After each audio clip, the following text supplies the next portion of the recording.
দুপৰীয়া সাজৰ long video' হৈতে মই মামনা সকলোকে স্বাগতম জনাইছোঁ। বলকে যে মই দুপৰীয়া সাজত কি বনালে আপোনালোককো দেখুৱাই আছোঁ। আপোনালোকৰ বহুমূলীয়া সময়লৈ ভিডিঅ'টো সকলোকে চাব বুলি আশা ৰাখিলোঁ। প্ৰথমে মই মচুৰ দাইল কেইটামান ভালদৰে ধুই কুকাৰতে বহাই দিলোঁ আৰু সৰু চাই কলপচলা এপিচ আছিল সেইখিনিও মিহি কাটি হাতেৰে ভালদৰে মোহাৰি লৈছোঁ। সেইখিনিও বহাই দিলোঁ। এতিয়া দিছোঁ জোখমতে পানী মই পিছত ব্যৱহাৰ নকৰি একেটা জোখতে এবাৰতে দি দিছোঁ। এতিয়া দিছোঁ সোৱাদ অনুযায়ী নিমখ আৰু ঢাকনিখন লগাই প্ৰায় 2-3টামান চিটি মাৰি ল'ম।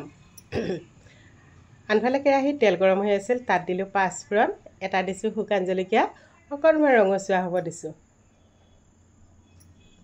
এতিয়া দিলোঁ জোখমতে হালধি আৰু টুকুৰা কৰি ৰখা ভেন্দিখিনি দিছোঁ। এইদৰে মই ভেন্দিখিনি দীঘল দীঘল টুকুৰা কৰি ৰাখিছিলোঁ। সোৱাদ অনুযায়ী নিমখ দিলোঁ।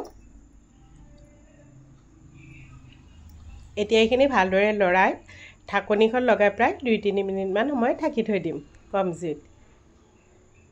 এয়া মাজতে আকৌ পিঁয়াজ এটা, ডাঙৰ পিঁয়াজ এটা টুকুৰা কৰি দি দিছিলোঁ, সেইখিনি কিন্তু ভিডিঅ'টো ৰাখিব নহ'ল। এতিয়া দিছোঁ 2টা কেঁচা জলকীয়া, এইটো অপশ্যনেল হয়, নিদিলেও কোনো কথা নাই। আধা ভাল বিলাহী এইদৰে টুকুৰা কৰি দিলোঁ। এইখিনি অলপমান লৰাই লৈছোঁ। এতিয়া দিছোঁ জিৰা ধনিয়া গুড়ি অলপ।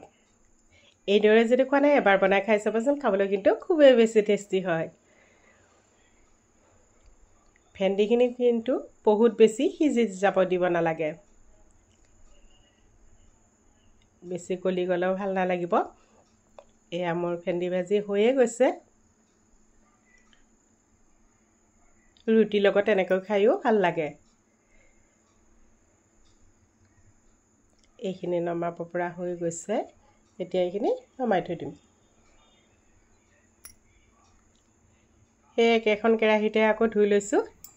তেলতে দিলোঁ গোটা জিৰা কেইটামান, এটা দিছোঁ শুকান জলকীয়া, মিহিকৈ কাটি ৰখা পিঁয়াজ, আদা নহৰু দিলোঁ অলপ থেতেলিয়াই লোৱা,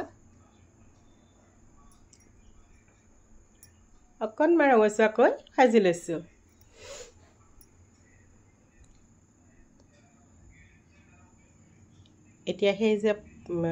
এতিয়া জোখমতে দিলোঁ হালধি আৰু সেই যে পচলা আৰু মচুৰ দাইলখিনি আছিল সেইখিনি বহাই দিম। এই দাইলখন এবাৰ বনাই খাই চাব, খাবলৈ কিন্তু খুবেই বেছি টেষ্টি হয়।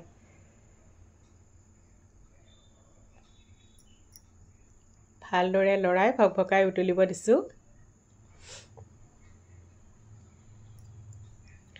মন কৰিলে অকণমান জিৰা গুড়ি দিব পাৰে, মই অকণমান দিছোঁ জিৰা গুড়ি।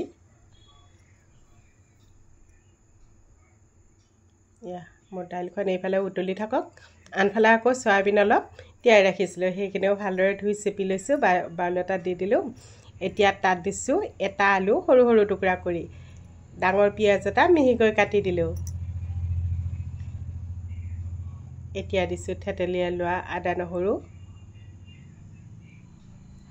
আৰু অকণমান দিছোঁ গুড়ি মছলা। ইয়াতে আছে জলকীয়া গুড়ি, ধনিয়া গুড়ি, তেজপাত, শুকান জলকীয়া, জিৰা, আজৱাইন গোটেইখিনি আছে, জালুক গোটেইখিনি আছে। সোৱাদ অনুযায়ী নিমখ দিলোঁ, জোখমতে দিলোঁ হালধি। এই মছলাবিধ আকৌ মই ঘৰতে বনাই ৰাখোঁ। কেঁচা জলকীয়া 2টা দিছোঁ। এতিয়া দিছোঁ অকণমান মিঠাতেল। হাতেৰে এইখিনি ভালদৰে সানি ল'ম, যাতে চয়াবিনৰ ভিতৰত মছলাখিনি ধুনীয়াকৈ সোমাই যায়। এইফালে মোৰ দাইলখনো হৈয়ে গৈছে, দেখিছেনে দাইলখন হৈ গৈছে। অকণমান ক'লা দেখা হৈছে পচলা দিয়াৰ কাৰণে, কিন্তু খাবলৈ যে ইমানো সোৱাদ হৈছিল। সেইখন কেৰাহীয়ে আকৌ ধুই লৈছোঁ, তাতে আকৌ তেলতে গোটা জিৰা কেইটামান, শুকান জলকীয়া এটা দি এয়া চয়াবিনখিনি বহাই দিলোঁ। মোৰ যে কাহটো ভাল হোৱাই নাই, ডিঙিটো খুচখুচে থাকে, কাহ উঠি থাকে, কথা ক'লে বেছি হয়। এটা ভিডিঅ' বনাওঁতে মই ভইচ দিবৰ কাৰণে প্ৰায় আধা ঘণ্টামান সময় লাগে, বাৰে বাৰে কাটিব লাগে, বাৰে বাৰে ভইচ দিব লাগে, তেনেকুৱা হয়। বহুত কষ্টত আপোনালোকৰ মাজলৈ ভইচ দি ভিডিঅ'টো আগবঢ়াওঁ। সকলোৱে এটা লাইক আৰু কমেণ্ট কৰিব বুলি আশা ৰাখিলোঁ। এতিয়া তাত কলফুল দিছোঁ, মিহি মিহিকৈ কাটি লৈ কলফুলখিনি দি দিলোঁ। কলফুল মানে কলডিল, বহুতে কলডিলো কয়, কলফুলো কয়। আমিতো মাংসৰ সৈতে খাওঁৱেই, কিন্তু এইদৰে চয়াবিনৰ লগতো খাই চাবচোন, বহুত বেছি ভাল লাগে। ঢাকনিখন লগাই সিজিবৰ কাৰণে ৰাখি থৈ দিলোঁ।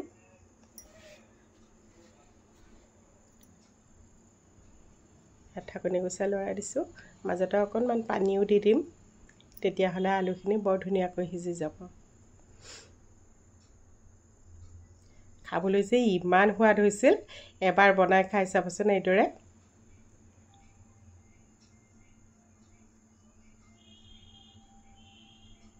অকণমান দিছোঁ পানী, বহুত বেছি নহয়। মই গৰম পানী দিছোঁ আৰু এতিয়া জুইটো বঢ়াই উতলিব দিছোঁ। ঢাকনিখন মাৰি থৈ দিম।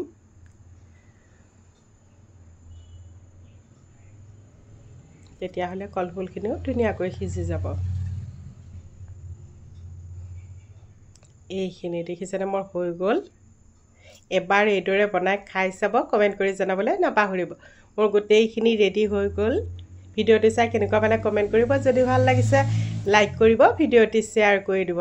বহুমূলীয়া সময়খিনি উলিয়াই ভিডিঅ'টো চোৱাৰ বাবে অশেষ ধন্যবাদ।